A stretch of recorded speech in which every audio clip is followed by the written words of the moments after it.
Alright, we've got a 4-year-old 35-foot Keystone Sprinter fifth wheel here.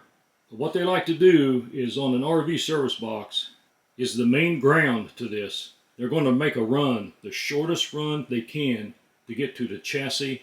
If it's a Class A or Class C, they're going to go to the chassis ground. And if it's a travel trailer fifth wheel, then they're going to look for the frame. And they're going to make the shortest run possible to find a good ground on the frame of that RV. So that's what we want to do. We want to just go out here and check it.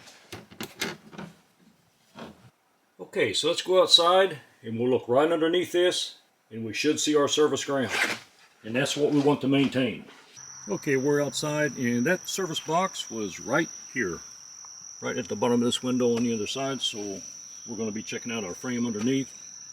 I am unplugged on the other end. We are more or less right. I'll show you in line. There it is, and let's go straight up to the window. Okay, after you've located it, you're going to see what it's made of and what's involved. So we're going to go ahead and check these. Make sure we're good and tight.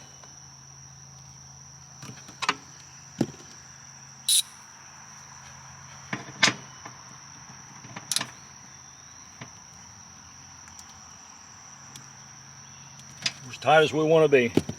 This is like a heavy-duty metal protector from Amsoil called MPHD, but you can see what it does here. Guards against corrosion, seals out moisture, resists dirt, forms a protective film.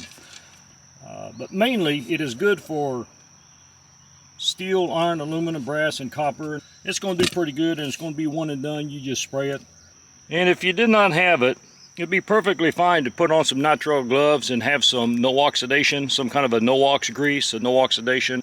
I'll put a link to some no ox in the description, and you can just go in there and rub that on with your finger. Again, keep in mind you're going to be completely de-energized because you're not going to be plugged in. We're going to go with this. And you can see here they're using a star washer because that should have been ground a little bit. If there was any paint, it should have been ground.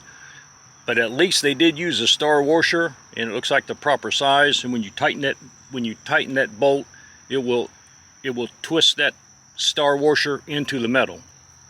So we know we got a good connection there. And this RV has no history of electrical problems or any electrical issues whatsoever. So here we go. We'll do an up angle.